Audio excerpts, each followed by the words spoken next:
We are live. We are live. No Bible verse today. Also, the location is different. We're in the studio. And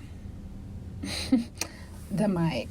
Yes, we are still doing the 28 Days of Love through the Pastor Mike sponsorship with Radio and DJ But today we have changed it up just a bit.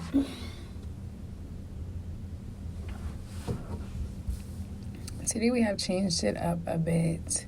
For those of you who were probably wondering why, for those of you who are probably even wondering why, not only do I look different, the mic is different, the location is different, but I'm also feeling different. That's because, and forgive me for looking this way and talking to the mic, but right now a camera just feels so forced. And ultimately, since this is the month of love, I want to just express what is on my heart.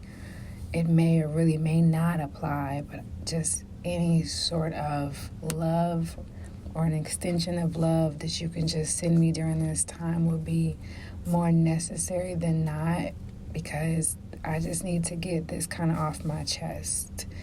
Not really here to preach or teach to you all, just kind of want to show up in this moment as an example. So for those who just want to be present, just extending the love is enough for me. So if my direction tends to be this way, trust and believe. I know that the camera is here, but right now I just need to speak from the heart. And today's been a day. And has it been a bad day? Absolutely not. It's been a great day. It's been filled with things to do, but nonetheless,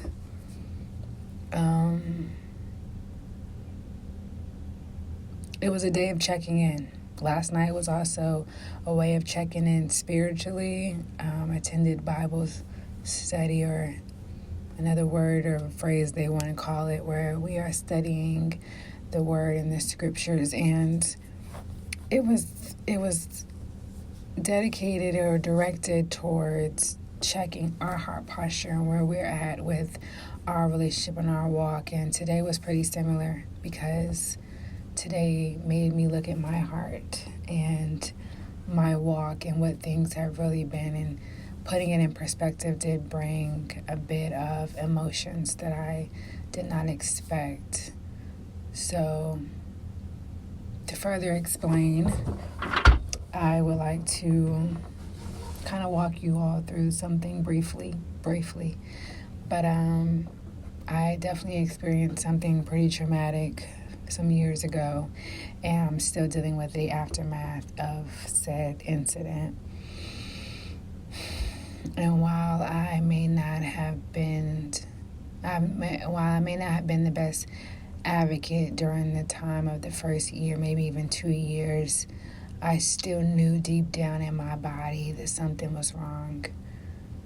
I knew that at some point or another that I needed help. And I also knew that it was more serious than I was being told. So now here we are in 2026, almost 5 years later from said incident, and I'm still looking for resources. I'm still needing assistance. I'm still searching for answers. And I want to have this conversation without crying, but it was brought to my attention that, and it's so odd, because it was during an evaluation where the evaluation, I couldn't even tell you what was being evaluated. I just know I went in there to answer the questions to the best of my ability and to show up in the light that I saw fit. But once all was said and done,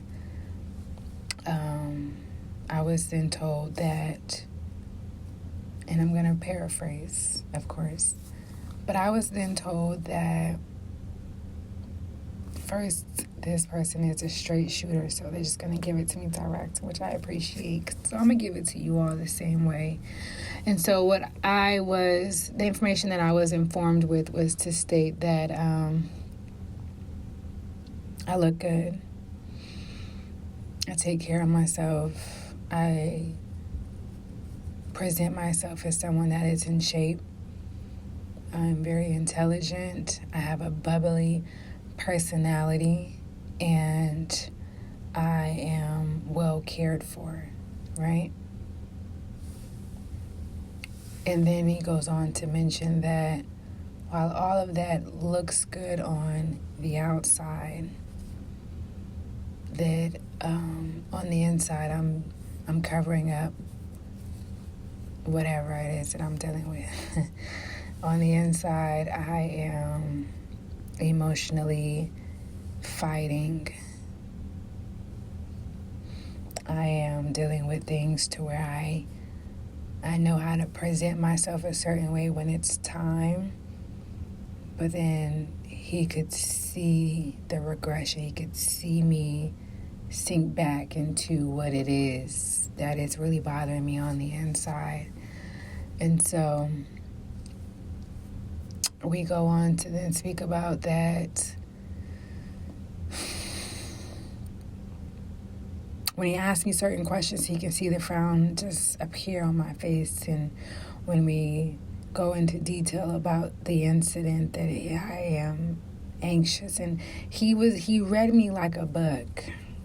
He read everything about me that I had in here. And it kind of made me feel away because two things. One, he's not wrong, right? On the outside, he is correct. And on the inside, I have to agree. But the second thing is where I have then started to look at myself. I said, well, hold on a second. You know what you're feeling, and you know what you got going on the inside. Why isn't it presented?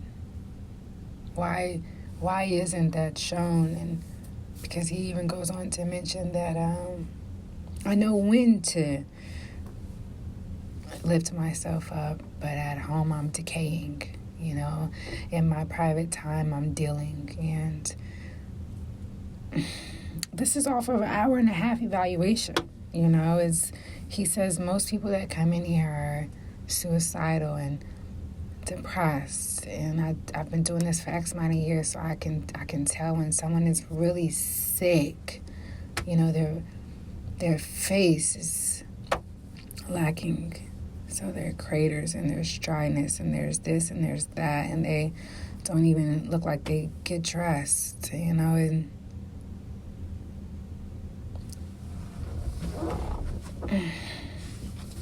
while that may not be my physical story, my outlook, my presentation,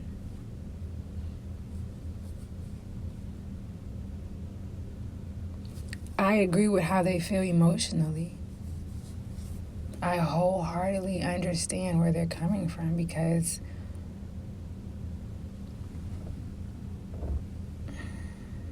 mentally it has been a fight, and I've been putting on a front. I have let it be known that this is who I am. Hey, this is who I am. But also this right here, which you see, what I'm telling you, this is also who I am.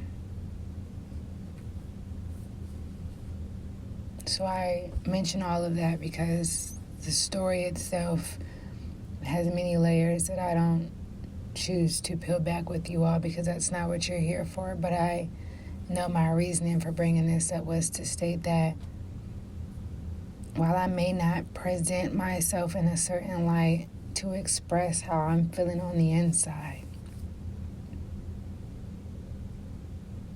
God looks at the heart. God sees the intention. He knows your deepest and darkest desires that are just kind of buried there pretty deep, right? And so I believe with that type of knowledge and with that type of understanding that God has, I also believe that in my heart of hearts that for him to know that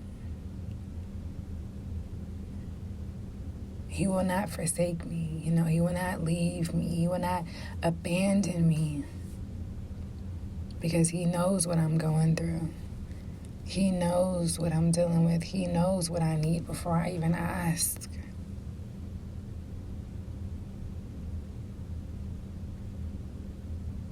And so with this heart today, as I work through emotionally how it is that I'm really feeling, and as I work through how to put that out there in whatever way, shape, or form suits me best. I'm not going to walk around like a wrecking ball, but I do understand that there does need to be some work done in the department of presentation or even just communication. While I have that understanding, I still know that I have faith. I have faith that I can put my trust in God, knowing that He will work it out. He will work all these things out, and I need not worry. I need to not be concerned, consumed, or even have a sort of second thought about something where He's already worked it out.